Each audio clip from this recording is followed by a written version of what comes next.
ফাকুৱা উৎসৱ পালন কৰিবলৈ ঐতিহাসিক গৰঙা মন্দিৰত সাংসদ গৌৰৱ গগৈ।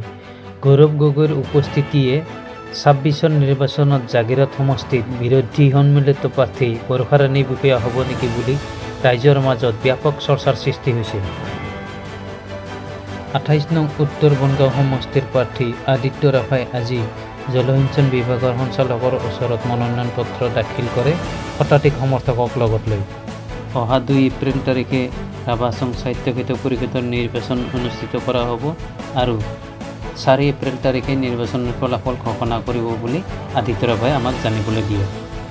আদিত্য ৰাভাৰ মনোনয়ন পত্ৰ দাখিলৰ সময়ছোৱাত বিশেষকৈ সংগ দিয়ে উত্তৰ বনগাঁও আঞ্চলিক ৰাভা ছাত্ৰ সন্থাৰ সভাপতি বিশ্বনাথ ৰাভাই।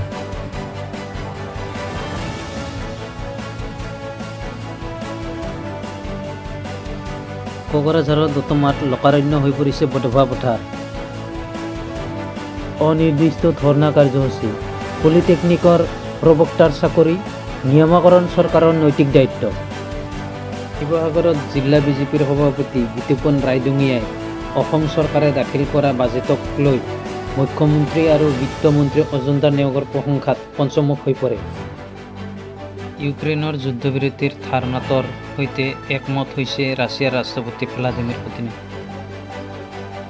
অসমৰ জনপ্ৰিয় মুখ্যমন্ত্ৰী ডক্টৰ হিমন্ত বিশ্ব শৰ্মা আজি বটদ্ৰা থানত উপস্থিত হয়। ৪১খন দেশৰ বিৰুদ্ধে কঠোৰ নিষেধাজ্ঞা আমেৰিকাৰ ট্ৰাম্প চৰকাৰৰ। সাংসদ গৌৰৱ গগৈৰ সন্মুখতে গ্ৰেপ্তাৰ কংগ্ৰেছৰ মুখপাত্ৰ ৰীতম সিং। মুখ্যমন্ত্ৰী অসম আৰক্ষীক সমালোচনা কংগ্ৰেছ দলৰ।